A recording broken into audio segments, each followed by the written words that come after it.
Welcome back into the Lions247 Podcast. Hope everyone is doing well. We've typically brought you our second episode of the week this summer on a Friday.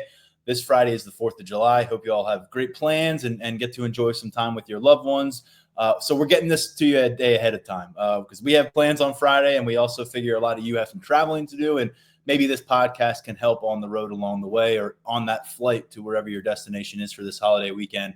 After putting together the pieces for Penn State's current recruiting landscape on Tuesday with an episode that featured our recruiting insider, Tyler Calvaruso, we're going to turn our attention towards the Penn State roster. We are now just a month away from this group getting onto the practice field together for the first time as a full squad. Back in the spring, they still hadn't had a bunch of the freshmen. They still hadn't added a couple of their transfer players, and there were some players sidelined by injury. So we're a month out now from really getting a chance to wrap our head around or start to do that with this 2025 Penn State team. And a big part of that will be assessing the roster additions. More than 35 new Nittany Lions have been added since last winter. That includes 8 scholarship transfer players and then a bunch of freshmen, more than 25 freshmen added to this group across the spring, the winter, and then into the summer here. To help me break down that group, and we'll give you our 10 ranked top impact players as we project them out now in July, we bring on board Daniel Gallen,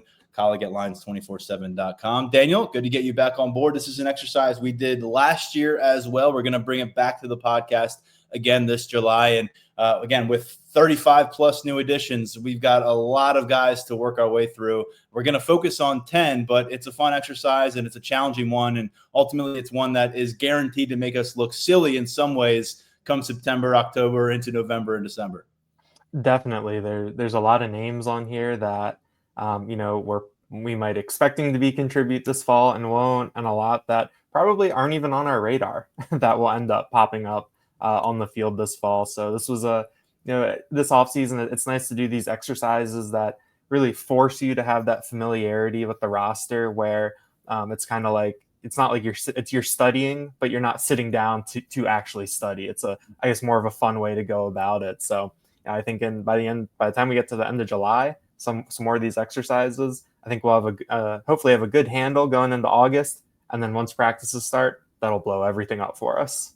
Well, Daniel, before we dive into our list that we have not shared with each other yet, we're going to be counting down from 10 to 1 here for you. And it'll be the first time that I hear Daniel's list, the first time he hears mine, and certainly your first time hearing all of ours. But when we look at the phases of roster construction in college football, this year was a little different. You had a significant portion of those freshmen on campus going through playoff practices. We're not used to that. It's usually come March is when we get those guys in pads. This time around, they were down in Arizona for the Fiesta Bowl. They were down in South Florida during the Orange Bowl preparation, sharing the field with Nick Singleton and Drew Aller when they're supposed to be, working their way through high school hallways. And so I do wonder how that kind of impacts the conversation here. And then we've got to note that 2 of the transfers and 2 guys that we're definitely going to get to on this list have not yet taken a Penn State practice. And that's kind of the tricky part. I know you and I were texting back and forth about this, is how much do you maybe penalize those summer enrollees because they didn't get a chance to stack up those 15 spring practices and stack up those winter workout weeks with Chuck Losey and the staff and maybe playing catch up a little bit coming to campus in May or June. So Daniel, before we get to our list, how did you kind of weigh the calendar of roster construction? Yeah, I mean, I think the thing that made this exercise so difficult in certain spots is a compliment to the roster building that Penn State has done, because you look at it and outside of a couple positions that I think we're going to talk about a lot, there's no real obvious spots where, okay, this guy is going to come in and be a contributor right there, especially among these freshmen. So I think for me, the difficult part was making sure not to penalize guys for being summer enrollees. We talked about it where we didn't have Dejan Lane on this list last summer. And I think that part of it was because he was a summer enrollee. And then I think the other part of balancing it is, maybe trying to extrapolate a couple different things that we saw from the spring moving forward. But it's tough because you look at a lot of these positions and Penn State has so much depth where you look at this guy and, okay, he's a highly rated recruit. We heard good things about him. And then you pull up the roster and there's 3 guys ahead of him on the depth chart. So this was I lost my train of thought on what you prompted me there, but yeah, I think that it's just an interesting look at the health of this roster for sure. Yeah, I was talking about the timeline of assembling it, but you're exactly right. And then you've got injuries along the way. I will note last year's list did not feature Max Granville because he came on board with that freshman group like a week before preseason camp, so he wasn't even part of that conversation. But just looking back quickly, so folks can make a little fun of us and maybe pat us on the back with some of these picks as well. I don't have Daniel's in front of me, but I had put together my top 10 rankings for last year's newcomers up for a piece on the site last July. And at the top of it was cornerback A.J. Harris, followed by cornerback Jalen Kimber. Both those guys were full-time starters, so we look good there. Julian Fleming was number 3. The production wasn't there, but certainly was among the most consistently utilized players at wide receiver. Number 4, we had Cooper Cousins. He burned red shirt, didn't break through the starting lineup, but was consistently utilized by Phil Troutwine and the staff. Number 5, we had Nolan Rucci. At that point last summer, we were talking about him being in that battle with Anthony Donko for that right tackle job. Donko wins it, but then week 12, he goes down with an injury, and Rucci rides the rest of the playoff run as your right tackle, and he's in position to maybe be that guy again this year with Donko competing once again. Quentin Martin was our number 6 guy. The running back did not get used much. No running back outside of Nick Singleton and Katron Allen got used much. Tysier Denmark was our number 7, or my number 7. Denmark did not break through the rotation last year. He caught a touchdown in the final play of the regular season, but him and Peter Gonzalez, who we had at number 8 for different reasons, did not factor in on the field much last season. Gonzalez injured in August. Denmark just wasn't one of those 4. They stuck with those 4: Omari Evans, Harrison Wallace, Liam Clifford, and then I'm missing somebody there. Who's the 4th wide receiver they used a bunch last year? I don't know how I'm blanking on that. Got Omari Evans, Harrison Wallace, Julian Fleming, Liam Clifford. It was Julian Fleming, who I already mentioned. And then rounding out our list after 7 and 8 with the receivers in Denmark and Gonzalez, we had number 9, Luke Reynolds, who did end up burning red shirt. If we had known Khalil Dinkins wasn't going to be available, or that Andrew Rappelier long-term wasn't going to be available, he would have been much higher on this list, would have Luke Reynolds have been. And then number 10, I look silly here, but I knew it was a risk. Chase Meyer, who has since relocated. He's out at Cal now as a transfer player, but he came in last year, was competing for the starting job. And as I said last year, when I put him at number 10, I want to list him because if he's your starting kicker, he's got to be on this list. He ended up not playing a single snap for Penn State. And so there's kind of the risk reward of as we throw the darts at the board, how we could end up looking this time next year when we go through it. So Daniel, I'm going to let you lead us off at number 10. The way we're going to go is you pick your 10th, I'll pick my 10th, you pick your 9th, I'll pick my 9th. We'll work our way all the way down to number 1. There's going to be a lot of overlapping names here, so we'll try not to retread with some of the analysis. But Daniel, kick us off. Yeah, and while you were talking, I pulled up I found my list from last year, and I had Quentin Martin at number 2 and Vavu Torre at number 7. So I think that shows some dart throws that didn't exactly work out. Thank you for showing your solidarity with me. Yeah. So for me, like the way that I did this exercise is that I really ended up tiering out the players, where at the bottom I had a developmental tier, guys that we really aren't expecting to see at all. Then I have a tier that is guys who are just at loaded positions. You talk about some of these summer enrollees at corner, a guy like Jabri Coleman coming in, developmental guys that we know are high upside but might be raw. I gave some of the offensive linemen their own tier just because we know the difficulty. And then the top 2 tiers before I got into my top 10 were guys who were here in spring that are just, play stacks positions or maybe need a little bit more development. We just aren't quite sure. And then there were a couple transfers who, didn't make this list that, they got their own tier too. So I think for number 10, I went with an upside play here. I looked up, I had Chase Meyer at number 10 on my on my list last year. I think that just felt like a safe bet. So instead of that, I went with a little bit of upside here. I put Andrew Olish at number 10. Tight end room is stacked. We know that. You're getting Andrew Rappelier back from injury. Khalil Dinkins is going to have a big role. Luke Reynolds burned that red shirt. And then, on top of that, you've got 2 other freshmen in there in Brian Kordovich, Matt Henderson, and I also forgot Joey Schlaffer going through there. That just kind of shows the numbers that you have there. But if Olish is the type of talent that our recruiting analysts think he is, that this program thinks he is, given the effort that they went through to get him, he was a top 50 prospect, number 3 tight end in the country per 247 Sports. I think there could be some opportunity for him. He's got that frame at 6'5". He's still listed in the 220s weight wise. So we'll see where that is when we get to September. But I think just kind of throwing a dart at a guy with upside, even though he's at a position that doesn't necessarily have a clear path, I think Andrew Olish is someone who could get a chance to make an impact this fall. About 25 pounds or so lighter than the guys who have played ball for this team at tight end. But to your point, high upside play, good pick at number 10. I'm going to go with a transfer pickup here at the bottom of my list and look over at defensive tackle, where we feel like we've got the top three figured out going into preseason camp, with Xavier Gilliam on the rise as a redshirt freshman, Alonzo Ford back from injury after playing a significant rotational role most of last season. And then, of course, Zane Duran is considered one of the very best in the country at defensive tackle. So you look beyond that group, and he has not played college ball yet, but he spent his freshman year at Michigan, and now Owen Wafel has a spring schedule under his belt with this program. I think you and I have talked about, in terms of body type, him and Ty Blanding share some similarities. I think Ty Blanding, who's a redshirt sophomore, and Owen Wafel are both going to be firmly in that mix. I'm curious about Caleb Artis, who missed a bunch of time last fall and then into the spring because of an injury issue. Can he kind of gain some ground? He's an older guy among those kind of unproven defensive tackles. But to me, I think there's a bit of a sweet spot given Owen Wafel's what he was able to show this spring. We heard some good progress notes on kind of his developmental process. And I think ultimately he's going to be better positioned than some of the true freshmen and perhaps even other redshirt freshmen who've been around the program for a little bit. So I don't know if we see it, him flash as a top 4 rotational piece, a guy who's firmly a 2-deep player, but I think they want to go 5-6 deep at defensive tackle over the course of the season. There will be some attrition. You're going to lose guys, bumps and bruises happens. So I think Owen Wafel will make enough of an impact to warrant this number 10 status on my list. Let's go to number 9. I had Wafel at number 11 in mind. So he was I decided to swing for that upside instead of go with the high floor. Can I tell you something? I had Andrew Olish at number 12. So I left him on the doorstep, and it's tricky when you get to the bottom of that list. And because of all the things you laid out with tight end, it's just hard for me to see Olish being that impact player. But as we saw last year, because of what happened ahead of him on the depth chart, Luke Reynolds ended up getting more opportunity than we anticipated.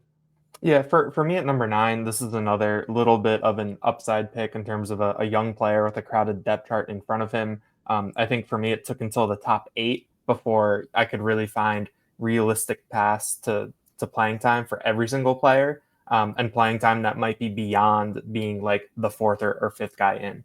So at number 9, I have running back Tyke Hayes. We know what's ahead of him. Singleton, Allen, Wallace, Martin, Smith. That's a lot of running backs there. But Hayes was here in the spring, had the chance to impress. With Singleton and Allen, we'll see what their workloads look like this year. Those are guys that came back for their 4th years, but they have their eyes on the NFL. So how are you going to get those guys from point A and now in July to point B, which is that NFL draft next April? I think we're going to see some of these younger running backs maybe get a little bit more time in there. It's an interesting balance for Stan Drayton, but I think just with what we heard from the feedback from Tyke Hayes, how he looked coming in, I think that he's someone that if he does get a chance, he can make the most of it. This one could make you look very smart come mid-season, I think. I resisted the urge to put him in my top 10. I actually have him at 11. I was deciding between Wafel and Tyke Hayes, and just I have a hard time when it matters most and the impacts will be recognized, seeing them go away from Singleton, go away from Allen. And then naturally I wonder, well, what does the return of Cam Wallace do? He already won the RB3 job last summer. And then I have a lot of high hopes for Corey Smith and Quentin Martin. I don't know much about Jabri Coleman yet, but it's so many numbers that it scare me away a little bit. At number 9, they have numbers at cornerback too, but Jameer Joseph is a guy that I think really has a chance to come in and find a couple paths to playing time, Daniel, because I think kind of a caveat to this conversation is, what does an impact look like from a freshman class? It isn't always going to be playing 20 snaps a game on defense or offense. It might be playing 10 or 12 snaps a game on one of those sides of the ball, and then another 10 snaps on special teams. And I think that's where Jameer Joseph has an opportunity to really create an opportunity for himself, not just as a kind of a reserve rotational cornerback. And you factor in John Mitchell leaving the program. There's an opening in that conversation that we didn't really anticipate. But I think because of the pedigree that he carries, I mean, this is a high level. We've heard it from the Penn State staff a bunch, not just on the football field, but on the basketball court. They've been enamored with his athleticism for a long time. They love his competitive drive, and he is one of those players who wasn't around for spring ball, so he's going to have to kind of learn in a hurry here in July and August. But I got Jameer Joseph, and he's one of 2 freshman defensive backs that I've got on my list. That's a great segue for me into number 8. Jameer Joseph did not make my top 10. I had Joseph, Xavier Thomas, Joshua Johnson, all kind of in that same bucket of the summer enrollees, guys that I don't necessarily know too much about and how they might fit, that sort of thing. But I did put Darius Dixon at number 8. For me, looking at the cornerback depth chart, I think it's easy just to go in and say, oh, it's stacked, like really hard route to playing time for a young player. And I think that given what they've had, that's sort of a safe assumption. But the more that I thought about it, the more that I looked at it, you've got Elliott Washington, AJ Harris, Aldavian Collins as your top 3 outside corners. Kenny Woolsey was working in the slot. We saw Zion Tracy get time in the slot last year too. Obviously, a safety could have that role. So we'll see how that shakes out. But the thought of Dixon getting some work, as maybe that 4th corner on the outside, and we know that Terry Smith is going to rotate guys through, that if they trust you, you'll be out there. And also there's going to be times in games where it's, second half, things might be out of hand a little bit. You're going to want to, rest those guys, keep them on ice for a long season, those starters. So I think that there is an opportunity for younger corners to work in there. I think the fact Dixon was here in the spring, got that time under his belt, comes from a marquee program. I think that once I looked into it, I was like, oh yeah, there is a road to playing time here for him. Yeah, spoiler alert, Dixon is that second freshman defensive back on my list, but we're not to him just yet. My number 8 guy is at wide receiver, and one of 4 wide receivers I'm going to get 2 in my top 8. And I had a hard time almost leaving a 5th receiver off this list because I took a long look at Lyric Samuel because of the way he finished spring ball and because of kind of the open nature of the competition at wide receiver. But I didn't want 5 wide receivers in my top 10. That felt like a little too much hedging the bets at that position. So I'm going to go with Kobe Howard to kick things off here at the receiver spot in my number 8 slot. Howard is a guy that really quickly it became apparent that Penn State, the staff wasn't interested in his 3-star rating. They didn't buy into it. They didn't view him in the same light that maybe the average recruiting follower would if you went to Penn State's recruiting rankings. Maybe kind of in a similar vein as Jasir Rogers in the conversation we've had about him and being a 3-star guy, barely in the top 100 at his position, and yet we think he can come to campus next year and make an impact. That reminds me of Kobe Howard. I think he was number 99 or number 100 in wide receiver rankings last class out of Florida. Makes the trip up, and this spring, showed the polish, showed the athleticism, and the competitive spirit to put himself in a spot where he got to June and July as a contender to see action in September. And that's not an easy thing for any freshman wide receiver to do. It seems to be harder and harder around here, despite the proven veterans of late. We haven't really seen since 2000, that abbreviated 2000 scene where freshmen stepped up and played from start to finish in significant roles. That was Parker Washington. That was Keandre Lambert-Smith. And so we've gone year after year after year. And last year, as I said, when looking at last year's list, Tysier Denmark wasn't able to break through because they just decided they only really trusted those 4 guys in game action based on the track record that the staff put out there. So if they can blow up beyond that a little bit and get 4, 5, 6 guys consistently in that mix, I think Kobe Howard is going to have a real chance to get out there in September, especially in some of that non-conference work where we think there'll be some lopsided scores. Get his feet underneath him a little bit. I don't know if he'll get a full feel for college speed against those non-conference opponents, but he'll have a chance to really show his mettle a bit. And I think what stands out to me, Daniel, is the physical progression. We talked about that roster update last week here on the podcast. He's now over 200 pounds. We love what he does from an agility perspective, quickness, speed. Again, the polished nature of him as a receiver stands out among this freshman receiver class, which they like a lot. But to have that polished discussed as a freshman gives me the confidence to place him on this list at number 8. Daniel, you're up at number 7. It was really hard for me not to overweight the wide receivers at the top of this. And I tried not to, but I think I still ended up doing that because at number 7, I have Ivan Kamaju, the freshman defensive end who enrolled early. We got great feedback on from Deion Barnes and some other people in the program. And then when we got to the blue-white game, he looked the part. He acquitted himself very well out there. He was going up against some younger offensive linemen, but he still looked like he belonged out there. We've seen him make some physical strides since he got here from Paint Branch in Maryland. I think that by the end of the summer, with some more conditioning, some more weight room work, it'll be worth looking at where he is from that height weight standpoint. But at defensive end too, you've got some opportunities. Max Granville is down. After Denai Dennis Sutton and Zariah Fisher, it's a lot of unproven guys, a couple guys who have been in the program for going on 2 or 3 years, but we've barely seen on the field. So I think for Ivan Kamaju, there is an opportunity there for him. And it looks like he has the upside to make good on that.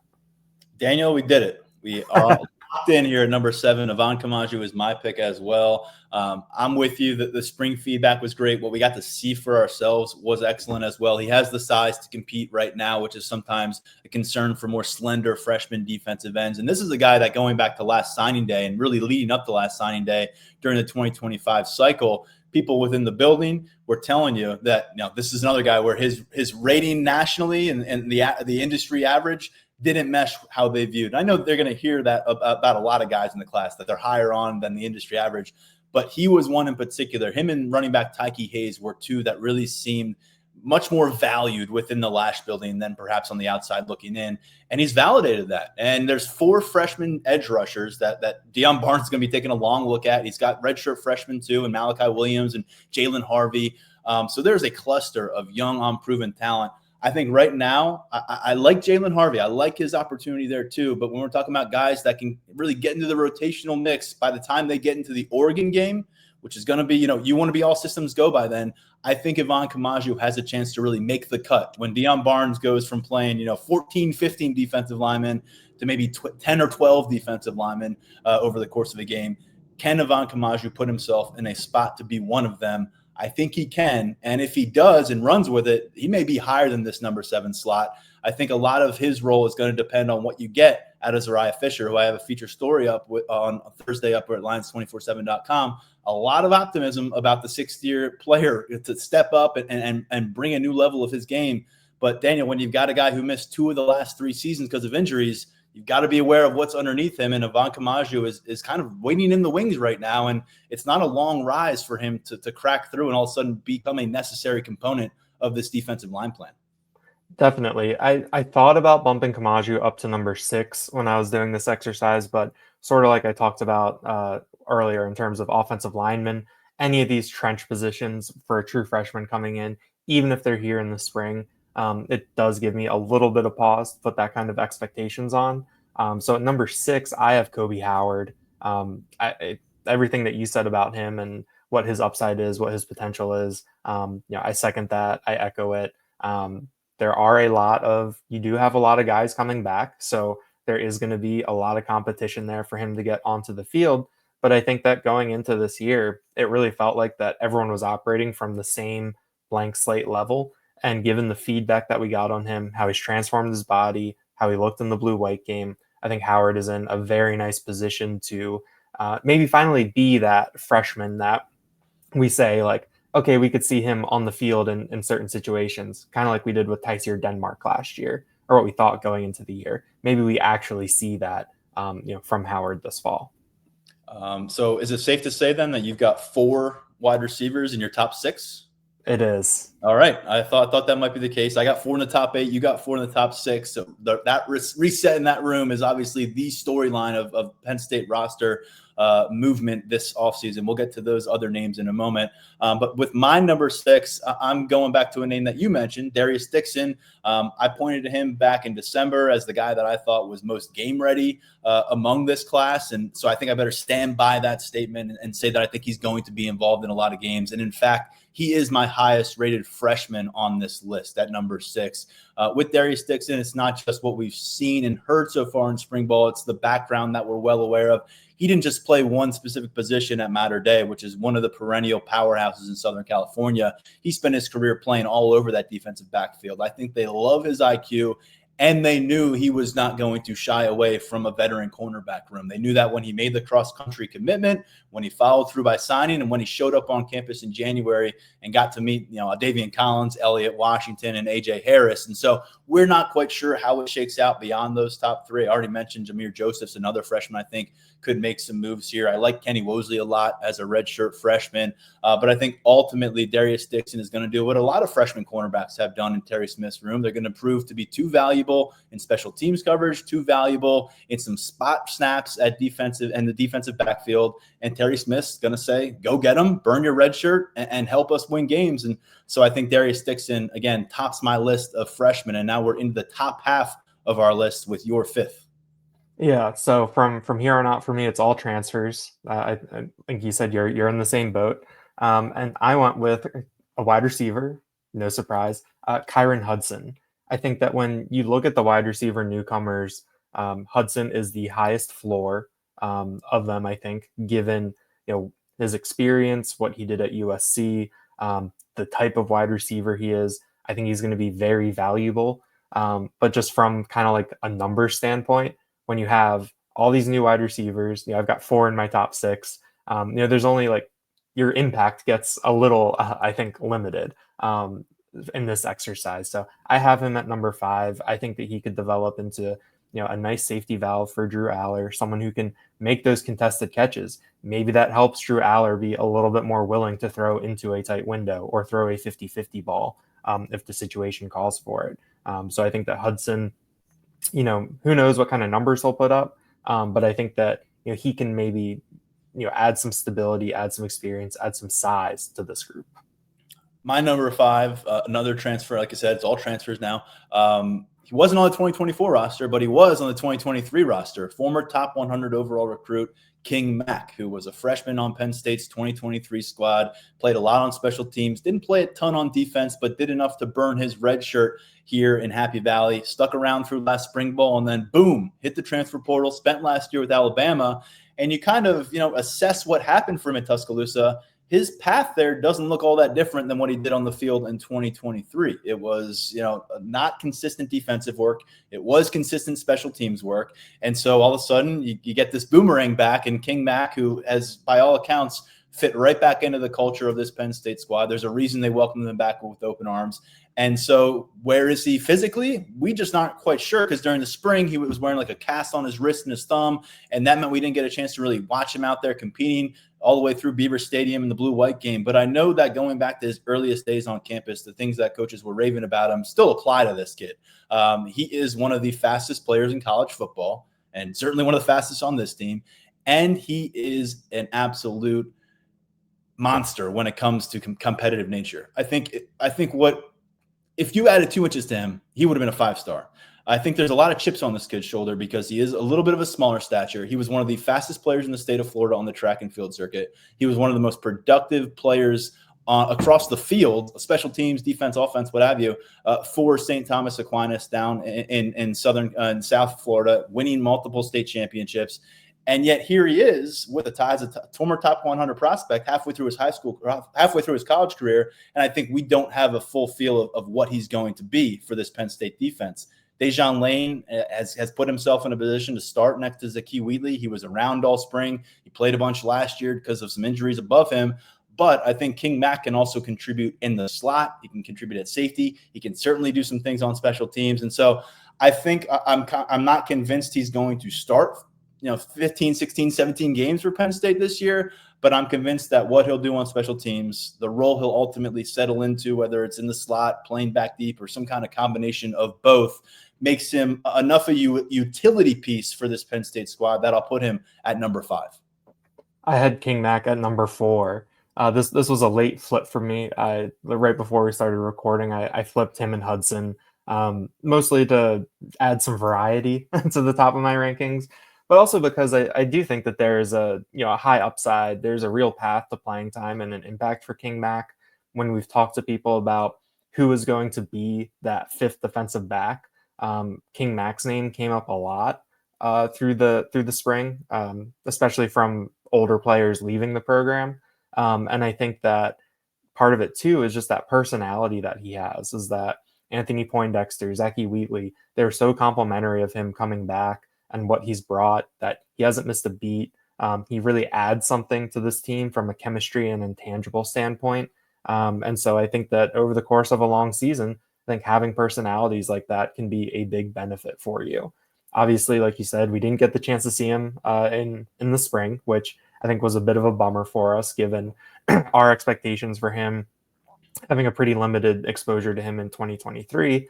When you talk about him having a cast, that means those legs still work. So, we'll still see that speed when we get out there. I think that he has the athletic traits to be an impact player out there. The one thing we haven't seen at the college level yet that I remember speaking with cornerbacks coach Terry Smith about during preseason camp in 2023, and it was definitely reflected on his high school film across his career down there. Ball hawk, a guy who just would find the ball magnet, however you want to phrase it. Does that start to pop up maybe in preseason camp? It'd be nice to start to hear those kind of things about King Mack again, just as we've kind of drifted away a little bit from the newness of him joining the roster in 2023.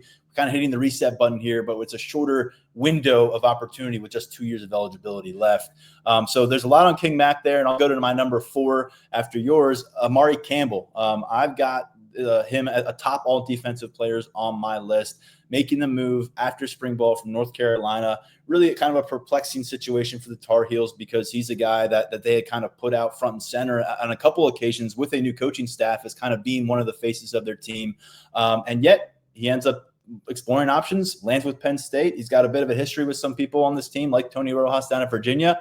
He's got a lot of proof to point to from what he did with North Carolina last year. It was 6 sacks, guy who isn't going to make his money rushing off the edge, but think about more of a blitzer in the A-gap, B-gap scenarios. And when you look at him being the guy who had the green dot on his helmet last year for North Carolina, that's another thing you love because he knows what it takes to, in the heat of the moment, get the call from the coaching staff and then have to disseminate that to 10 teammates, facing an offense and just having seconds to work with. But what I do wonder there is, Daniel, is that North Carolina defense was not good. That was not a good defensive unit. So if he was maybe the best player in a bad defensive unit, what does that mean as he jumps over to a unit that is consistently inside the top 10 of national rankings? Now, if there's a spot on this defense that could use a boost, it's probably linebacker. With Tamir Robinson hitting the portal, that was a guy we thought was going to play a lot of ball this year. And we know that Kobe King hitting the draft was a question mark we had. He did it, so that cleared a spot. And so this, I think the big thing with Amari Campbell is it takes some of the pressure, not all of the pressure, but it takes some of the pressure off of accelerating the progression of a redshirt freshman like an Anthony Specca or a Kari Jackson, or feeling like you've got to really lean into it with a freshman, a true freshman like an Alex Tash or even a LeVar Arrington, who we know has physical development to go. And so to me, you feel good about Dom DeLuca, Tony Rojas, in terms of them being on the same page with the staff. They've been around. I know Rojas wasn't on the field this spring, but I think him and Jim Knowles have worked hard to get on the same page. My question here and why I don't have him inside my top 3, I thought about it, trust me, but I think Amari Campbell is going from a bad defense to a really good one. I think he's going to join a defensive coordinator that he's got to wrap his head around and vice versa. And so that just leads me to believe that maybe we got to get into the second half of the season before we start to see Amari Campbell hitting all the right buttons. And we'll see if he's logging starts. I know people were quick to pencil him in as a starter when he made this move because he was a starter last year and he was such a key part of the Tar Heels defense. But I don't think that's something that I'm necessarily thinking is set in stone before he gets into his Penn State practices in August. Yeah, I've got Amari Campbell at number 3. I agree with everything you said, especially in terms of, he has a learning curve when he comes up here. He's going to have to learn this defense under Jim Knowles. He's going to be in the middle of this defense. There's going to be a lot going on. We'll see who has the green dot, who ends up with that, and who Campbell will be getting his cues from. But I think the one thing that I go back to, and I think what sort of pushed him into the top 3 for me is, Penn State isn't taking a lot of these transfers unless they think they can contribute right away. I know that, maybe someone like TJ Shanahan, a little bit on the younger side, I think that one of the transfer additions was maybe the most projection. But Franklin talked about it a lot last month when we were there, that, they're not bringing in these transfers to maybe wait around and, okay, maybe in 2 years we'll see where you are. They want them to be able to come in and contribute right away. And so I think that shows maybe a level of faith in Campbell that he can come in, pick some things up, and be ready to go. Dan Connor talked a lot about his experience last year being the green dot at North Carolina. And I think they viewed that as a positive in terms of his ability to communicate, learn a defense, know the ins and outs. So, yeah, I mean, I agree with you that I don't necessarily think he'll be the starter in week one. Maybe he's not even starting against Oregon in the fourth game of the year. But I think as the year goes on, he's someone that we could definitely see on the upswing, on the uptick, as he gets more acclimated, as he gets his feet wet a little bit more in this defense. But I think Amari Campbell is coming here to make an impact. I think Penn State is bringing him in to plug a hole and get out onto the field. And I think that some of the things that we heard, I think he's a guy who's going to be able to do it. And we don't think Campbell is here if Tamir Robinson doesn't surprise the staff, hit the portal mid-spring camp, and end up at USC. If Robinson's still on this roster, I don't think this happens. So kind of something to look at here. We'll see how Robinson fares out west, and we'll see how Campbell can handle himself here in State College. I think you made a good point, though, as well, and kind of looking at this list for ourselves of looking at transfer production versus transfer projection. And the guys that we're getting into here, the top of our half of our list, have played a lot of college football. They've proven it to some extent, not all at the Big Ten level, but you mentioned TJ Shanahan as being an example of kind of projection guy. I would say his teammate who joined him from Texas A&M is an even better example because Shanahan started 5 games last year for Texas A&M. Anai White has played, I think, 2 games in the last 2 seasons. He's a former top 100 recruit out of Philadelphia. He's a guy that you're not going to see on our list here. But I think that's a really good thing that you bring up because people might be saying, well, where's Anai White? And it would be a really big guess for us. And we're not hearing the kind of stuff out of the Lash building that's leading us to make that kind of a guess right now. With these other transfer players, it's far less of a guess because they've got the game film, they've got the accrued statistics, and there's a reason that Penn State kind of prize them as transfer prospects. And so in my top 3 now, it's going to be a wide receiver show, Daniel. So get ready. I've got Kyron Hudson at number 3. You mentioned that the fact that he's got a pretty high floor, it feels. I think that's a really valid point. He's somebody that I don't know has the highest ceiling in terms of production numbers, but I could see him being a chain mover for this offense. I think he could get 2 or 3 catches a game, and 2 or 3 of them move the chains, keep a drive alive. Contested catches are where he really seems to shine.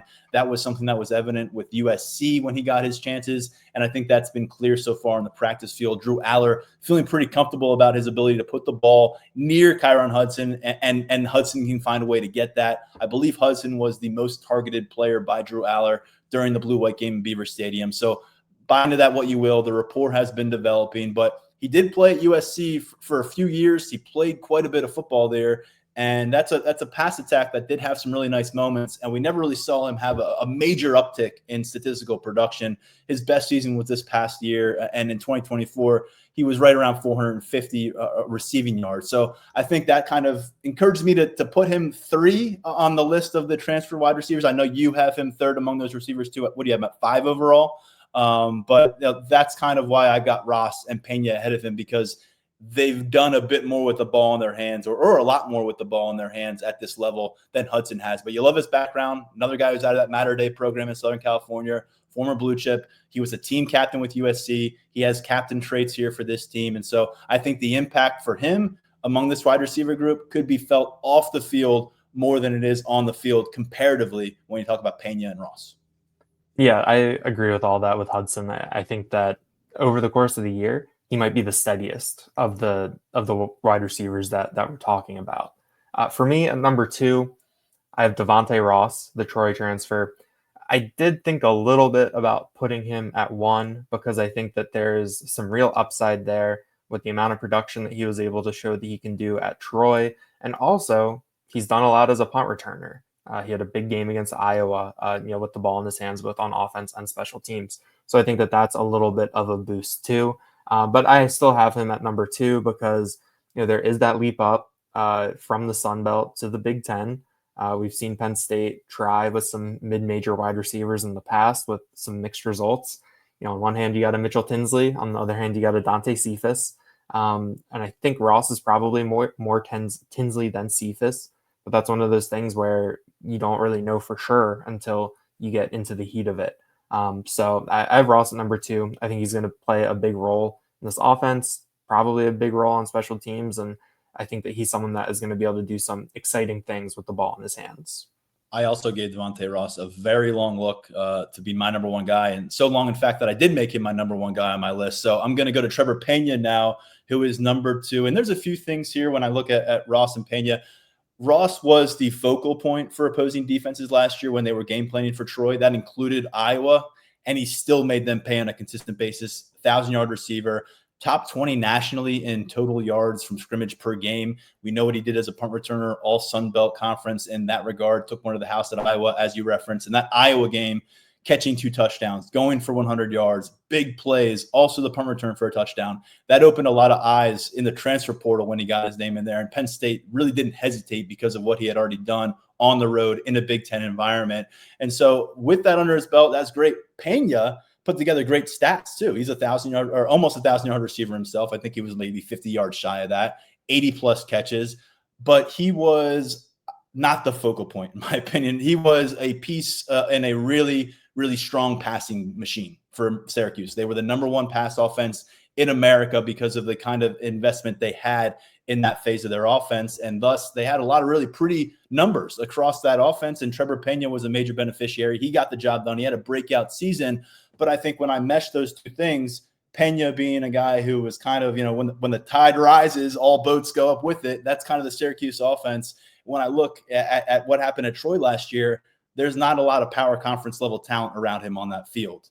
And he was a focal point, and it didn't matter. And so I give a bit of an edge. And if we had heard meh about Devontae Ross since he got to campus, I would pause. But we have heard the opposite of that. In fact, James Franklin said there has been, quote, dramatic improvements from Devontae Ross since he got to campus. I think they knew this would happen, but it has happened. He showed up to Penn State's weight room facility, said goodbye to Troy's, and all of a sudden, big things started happening for his body. He got faster. He's bigger. And so you're going to be in a position where the Devontae Ross you had last year, working with 3 years of experience in a Troy weight room, is just going to be on a different level right now, I think, in terms of his athletic capabilities. And he'll need to be going up against the level of defenses that he's going to face now on a consistent basis. But I think because of that track record, despite the leap he has to make, I'm putting Ross at number 1. I'm putting Pena at number 2. And the reason I decided to give them to you both at the same time is because that was really my logic when thinking through it. It's nothing against Pena, really. I just want to see what it looks like when he's not in a super pass-happy offense and how he can contribute then. But I still think ultimately we reset this receiver room. I got 4 guys on this list. You got 5. Penn State did about as well as you could have hoped for. If you're a fan out there, if you're a reporter who didn't want to watch that same pass attack for another year. And I think we'll see how it goes. To me, a lot of people are going to focus on Marcus Higgins. My focus with this group and trying to get them where we think they can go is on Drew Aller, the junior quarterback. And I think there's a lot riding on him to make it happen for Pena, Ross, Hudson, and so forth. So that's where I got Ross 1, Pena 2, Hudson 3. Why don't you tell us why you believe Pena is the number 1 guy? I think it's definitely one of the things that's the beauty of college football, where you're trying to compare what Devontae Ross did at Troy with what Trevor Pena did at Syracuse when you're talking about different competition levels, different resources, different styles of play. There's a lot that goes into it. And yeah, I agree with what you said, especially the point about Devontae Ross being the guy in that offense and being the one that you have to know about and still producing. But I think with Pena, it's maybe a little bit of projection and maybe a little bit of trying to read between the lines a little bit in terms of how he is valued by Penn State, because they added Ross and Hudson in December, and then you go through spring ball and you're still looking to add another, and so to go out and get him, I think kind of shows how the staff feels about him. Marcus Higgins had some really nice things to say about him when we spoke last month. And I think just the level of experience that he brings at the power conference level, he's going to be a 6th-year guy. I think that's really beneficial to this Penn State offense. To me, thinking about the production that he had in that offense last year, everything that was around him, trying to port that over to Penn State in my head, I do have some reservations about what are we actually going to see, in this offense. But I think that, Pena, Ross, and Hudson complement each other very well, are all different styles. And so Penn State will be able to accentuate each of their strengths. And I think that with Pena's track record and everything that comes along with that, I think he's in a really nice position to make an impact, be a go-to guy, and really make some things happen. That's a great point, because they did make him such a priority coming out of spring ball. But before they even got out of spring ball, right? He committed the morning of the blue-white game. And so that turns your head, because you know what it takes to bring in a prioritized wide receiver in the transfer portal market right now, and what investments were necessary on Penn State's part. Yes, that does pique some interest. And I think at the end of the day, Daniel, we have these wide receivers up so high. I don't know that there's a 1,000-yard receiver. I think it's more likely that 3 guys go over 600 yards than 1 guy goes for 1,200 yards, and then you got the others somewhere 300, 400-yard range. Yeah, I mean, I think that like Kyron Hudson could have essentially the exact same stat line that he did a year ago, but it would be viewed as a huge success and a huge win, just because of what Penn State has. And, there's a lot of mouths to feed. You talk about these running backs, you talk about what we have at tight end that we're looking at and trying to sort through. Like there's only one ball to go around. And so, yeah, I mean, I think that maybe if you have 2 of these guys over 600, 700 yards, I think that is you'll get that impact. I think that'll count as an impact for Penn State. And I think it's similar where what plays do you guys make in certain points where you look at what Julian Fleming did last year. I think that we were pretty high on what the type of impact he was going to be able to make. And statistically, over the course of the season, we didn't necessarily see it. But I don't think we're down there in Miami in January if he doesn't have the impact that he did against USC in October. Can't predict the future with where we are right now and what week it'll come. But I think that all of these guys will have the chance to have an opportunity to step up and maybe make a moment that can be an inflection point in the season. And so I think there's a lot of different ways to measure impact, and it'll be easier to do it in February than now. But I think these wide receivers specifically, I think they're all going to have chances to make some things happen, for Andy Kotelnicki, for Drew Aller. Only one receiver on this roster owns even 10 catches in a Nittany Lions uniform. That is redshirt senior Liam Clifford. We've got a lot to learn about the other guys, but they've done plenty of good things on other campuses. Daniel, when we look beyond the top 10, you mentioned a few guys who are on that doorstep. Why don't we finish with some notes on that? I mentioned Tyke Hayes and Andrew Olish being just behind that top 10 for me. I would also add 2 other freshmen to that list. Lyric Samuel, didn't think, back in March he would be a guy I would consider for this list, but he's over 180 pounds now. He's somebody that put together a really strong second half of the spring practice schedule and ultimately was able to do some really nice things in the blue-white game. And so you add that together, you start to think about him a little bit more. And then Randy Adarica was the other freshman that I had in consideration for the top 10. He's over 300 pounds. I believe he may be the heaviest defensive tackle on this roster right now at 306, 307. And, it is not a sloppy 306, 307. Well put together. Another guy that we've heard, along with Ivan Kamaju, really came and put out his best foot forward in spring practice. But we talked about some of those numbers at defensive tackle. Felt a little more comfortable for me going with Owen Wafel, the redshirt freshman transfer from Michigan, than Randy Adarica. But ultimately, I had 14 guys, really, Daniel, that I was looking at for these 10 players. And we're working with a list overall with, I think, 36 roster additions. Yeah, like I said, Wafel was my number 11. I did give some thought to Adarica, but like I said earlier, I do kind of impose the penalty for trench players in terms of the learning curve that comes with it. I talked about how I tiered all the freshmen together, but inside that tier, like Malachi Goodman was above them just because 5-star guy, we've seen what he looks like, but getting here in the summer to play on the line, it's just, who knows? Like we'll see when they're out there in spring ball or in fall camp, like where he is the first time we see them and then where he is during game week. I think that'll have a little bit more insight. I gave a lot of thought to TJ Shanahan too. I know I called him a little bit more of a projection earlier, but you look at the interior of the offensive line, and if you were to put together a 2 deep where you're only using one player at each spot, you could make the case for him at one of the guard spots. Obviously, we know Penn State has flexibility with guys like Javen Williams, Donka, potentially Rucci. So I think that bumped him down a little bit for me. And then I gave a tiny bit of thought to Lyric Samuel. I think that he's done some nice things. He ended spring ball on a good note. Marcus Hagans gave me really good feedback on him where kind of sounded like they're not really worried about him physically, which is where I think all of our heads went when you see him out there and you think about playing, major college football in the Big Ten. So I think that was a little bit telling for me. But we'll see. I mean, I think the one wild card that I have is Alex Tash. Like, I thought that he looked physically the part. I liked what I saw from him in the spring, but linebacker, it's a mentally heavy position. There are some veterans ahead of him that, maybe they're more trustworthy, things like that. But I think that's where I think I was in the same boat as you, like 14, 15 guys with the top 11 were really I think my serious focus.